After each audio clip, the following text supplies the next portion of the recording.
नमस्कार। आज आपको कक्षा 11 पाठ 7 हिंदी गद्य खंड पाठ का नाम है रजनी।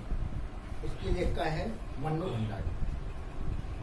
रजनी मन्नू भंडारी द्वारा रचित एकांकी नाटक है।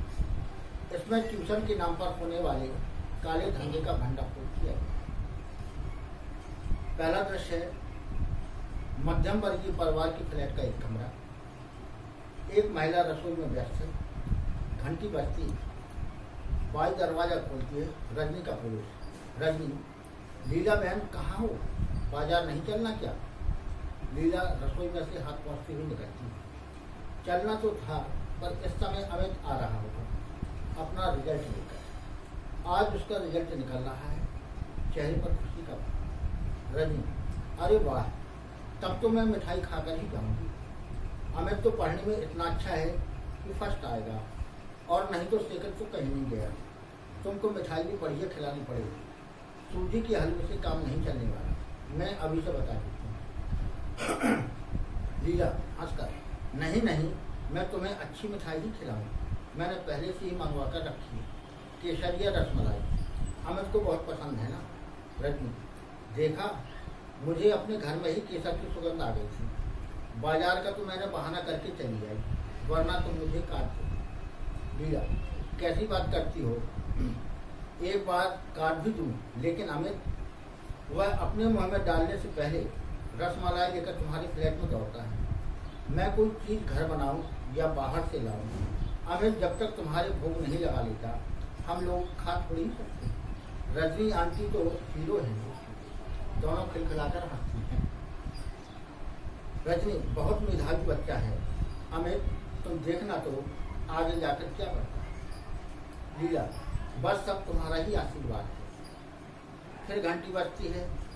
लीला एक तरह से दौड़ते हुए दरवाजा खोलती है। अमित का प्रवेश। रोज की तरह भारी बस्ते की जगह एक हल्का सा था। यानी रोज वो बस्ते लेकर जाता था, लेकिन आज एक हल्का सा बस्ता लेकर वो स्कूल से लौटा है। और सभी को मालूम है कि वो पढ़ने वाला बच्चा है और सबसे ज़्यादा उसके नंबर आते रहे। क्लास के अव्वल है, इसी कारण उसके माँ बाप उसके लिए प्रसन्न है। इसलिए माँ पहले से ही मिठाई बना कर रखे हुए है, और जैसे ही वो आता है बाहें फैलाकर उसकी ओर दौड़ती है। रजनी अमित को बाहों में भरने के लिए दोनों बाहें फैलाती हुई आगे बढ़ती। कांग्रेचुलेशन अमित, बधाई के लिए रजनी आंटी पहले से मौजूद है। अमित का चेहरा उतरा हुआ है, पर दोनों में से अभी तक उस पर किसी ने ध्यान नहीं दिया। अमित आंसू भरी आंखों से थैली में से रिपोर्ट निकालकर अपनी माँ की ओर फेंकता है। अमित, लो लो, देखो क्या हुआ है मेरे रिजल्ट का। मैंने कितना कहा था कि मैथ में मेरी ट्यूशन लगवा दी, वरना मेरा रिजल्ट बिगड़ जाएगा। बस वही हुआ। अर्थात आप लोगों ने मेरा कहना नहीं माना और मैथ का ट्यूशन नहीं लगवाया, जिसके कारण जो होना था वही। मैथ में ही तो पूरे नंबर आ सकते हैं, रिजल्ट बन बिगड़ सकता है। अर्थात मैथ सब्जेक्ट एक ऐसा है जिसमें 100 में 100 भी आ सकते हैं। अन्य विषयों में 100 में 100 नहीं आते, इसलिए वो बार बार प्रेस कर रहा है। रिपोर्ट रजनी देखने लगती। लीला उसे अपनी बाहों में भरता है। लीला, पर तू तो सारे सवाल ठीक करके आया था। यहाँ आकर पापा के सामने तूने फिर से किया था अपना पेपर। सब तो ठीक था।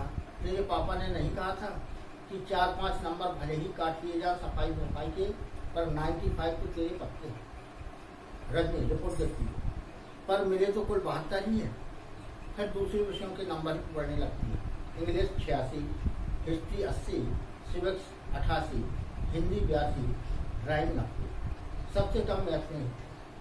अमित गुस्से और दुख से, कम तो होंगे ही, ट्यूशन नहीं लेने से मिलते हैं कहीं अच्छे नंबर।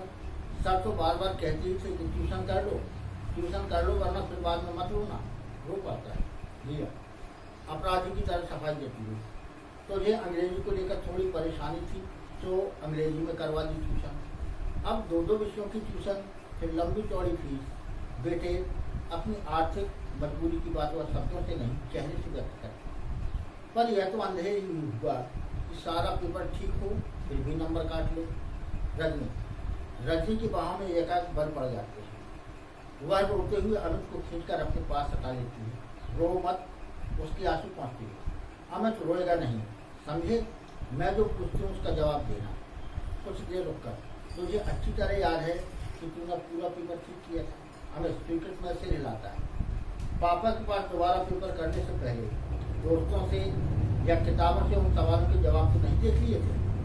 नहीं, क्योंकि त्यों आकर कर दिए थे। हमको आते थे वो सारे सवाल। रजनी, मैथ के सर कौन है? अमित, मिस्टर पाठक। रजनी, कितने लड़के ट्यूशन लेते होंगे? अमित, 22। साल के शुरू में तो 8 लेते थे, फिर पहले टर्मिनल के बाद 15 हो गए। हाफ ईयरली के बाद 7 लड़कों ने और लेना शुरू कर दिया।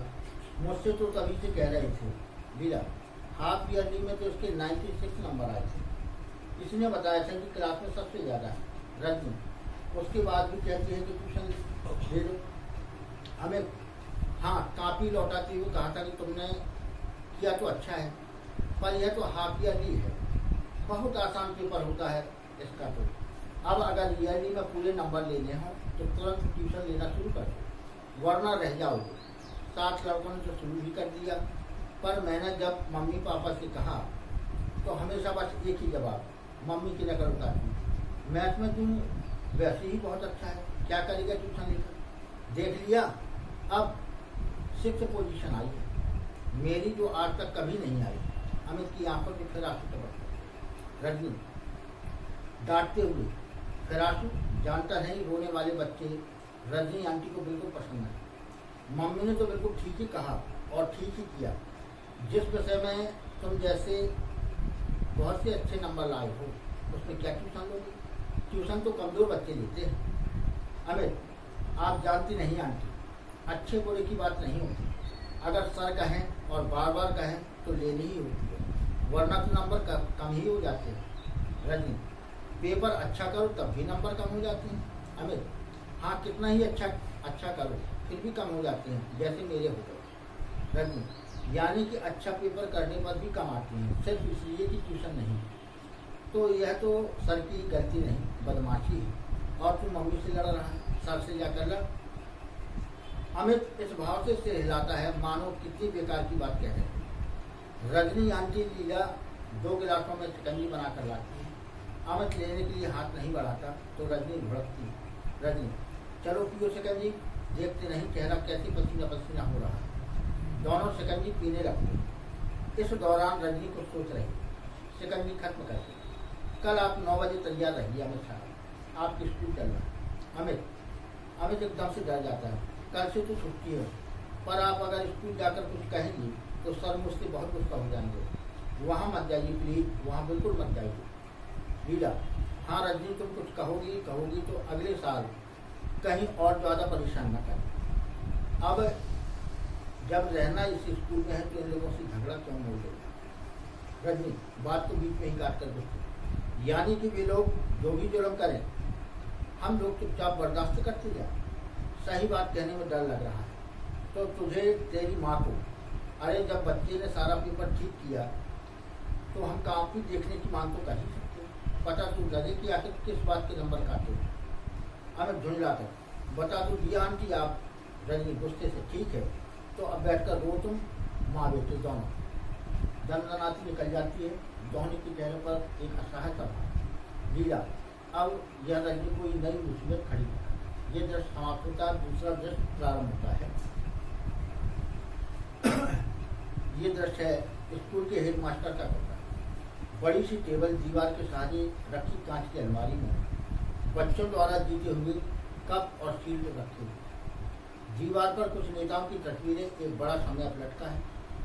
एक स्कूल के हेडमास्टर के कमरे का वातावरण तैयार किया जाता है। हेडमास्टर काम में व्यस्त है। चपरासी बड़े अदब से एक चिट लाकर रखता है। हेडमास्टर को क्षणों से देखता रहता है। हेडमास्टर, बुलाओ। रजनी का प्रवेश, नमस्कार करती है। हेडमास्टर, बैठिए कुछ देर रुककर, कहिए मैं आपके लिए क्या कर सकता हूँ। रजनी में 7th क्लास की अमित सक्सेना की मैथ की कॉपी देखना चाहता। हेडमास्टर के चेहरे पर ऐसा भाव जैसे वह कुछ समझा ना। ईयरली एग्जाम की कल ही जिसका रिजल्ट निकला है। हेडमास्टर, सारी मैडम, ईयरली एग्जाम की कॉपियाँ तो हम लोग नहीं दिखा। रजनी जानती हूँ मैं, लेकिन यह बात है कि अमित ने मैथ का पूरा पेपर ठीक किया, लेकिन उसे कुल 72 नंबर ही मिले। काफी देखकर सिर्फ यह जानना चाहती हूँ कि अमित को अपने बारे में कुछ गलत फहमी हो गई थी। एक एक शब्द पर जोर देकर, गलती एग्जामिनर की है। हेडमास्टर सारी बात को बहुत हल्के ढंग से लेते, आप भी कमाल करते हैं। बच्चे ने कहा और आपने मान लिया। अरे हर बच्चा घर जाकर यही कहता है कि उसने पेपर बहुत अच्छा किया है और उसे बहुत अच्छे नंबर मिलेंगे। अगर हम इसी तरह कापियाँ दिखाने लग जाएं तो यहाँ पेरेंट की भीड़ लगी रहे सारे समय। इसलिए तो ईयरली एग्जाम की कापियाँ न दिखाने का नियम बनाया गया है स्कूलों में। जरूर अपने गुस्से पर काबू पाइए। देखिए, आप चाहें तो अमित का पूरा रिजल्ट देख सकते हैं। मैथ में हमेशा 100% नंबर लेता रहा। इस साल भी उसने पूरा पेपर ठीक किया, टेस्ट में आ जाता है। काफी देखकर मैं सिर्फ यह जानना चाहती हूँ कि नंबर आखिर कटे किस बात पे। हेडमास्टर, आप बहस करके बेकार ही अपना और मेरा समय बर्बाद कर रहे हैं। मैंने कह दिया ना कि इस कापी को दिखाने का नियम नहीं, और मैं नियम नहीं तोड़ूंगा। रजनी व्यंग्य से, नियम यानी कि आपका स्कूल बहुत नियम से चलता है।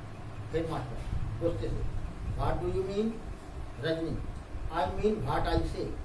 नियम का जरा भी ख्याल होता तो इस तरह की हरकतें नहीं होती स्कूल में। कोई बच्चा बहुत अच्छा है, किसी विषय में फिर भी उसे मजबूर किया जाता है कि वह ट्यूशन ले। यह कौन सा नियम है आपके स्कूल का? हेडमास्टर, देखिए, यह टीचर्स और स्टूडेंट का अपना आपसी मामला है। वो पढ़ने जाते हैं और वो पढ़ाते हैं। इसमें ना स्कूल आता है ना स्कूल के नियम। इस बारे में हम क्या कर सकते हैं? रजनी, कुछ नहीं कर सकते आप तो मेहरबानी करके यह कुर्सी छोड़ दीजिए, क्योंकि यहाँ पर जो कुछ करने वाला आदमी चाहिए जो ट्यूशन के नाम पर चलने वाली धांधलियों को रोक सके, मासूम और बेगुनाह बच्चों को ऐसे टीचर के शिकंजे से बचा सके जो ट्यूशन न लेने पर बच्चों के नंबर काट देते। और आप हैं कि कापियाँ न दिखाने के नियम से उनके सारे गुनाह ढकते। हेडमास्टर, ठीक है, will you please get out of this room. जोर जोर से घंटी बजाने लगता है। दौड़ता हुआ चपरासी आता है, मेम साहब को बाहर ले जाओ। रजनी, मुझे बाहर करने की जरूरत नहीं। बाहर कीजिए उन टीचर्स और को जिन्होंने आपकी नाक के नीचे ट्यूशन का यह घिनौना रैकेट चला रखा है। व्यंग्य से, पर आप तो कुछ कर नहीं सकते, इसलिए अब मुझे ही कुछ करना होगा और मैं करूँगी। देखिएगा, तमतमाती हुई निकल जाती है। हेडमास्टर चपरासी पर ही निकल सकता है। जाने किस किस को भेज देते हो टीचर? चपरासी, मैंने तो आपको सिर्फ लाकर दी थी साहब। हेडमास्टर गुस्से से सिर्फ की चिंदी चिंदी करके फेंक देता है। कुछ इस भाव से मानो और रजनी की ही चिंदियाँ बिखेर रहा हो। अब दृश्य तीसरा आता है। रजनी का फ्लैट, शाम का समय, घंटी बजती। रजनी आकर दरवाजा खोलती है। पति का प्रवेश, उसके हाथ में ब्रीफकेस लेती।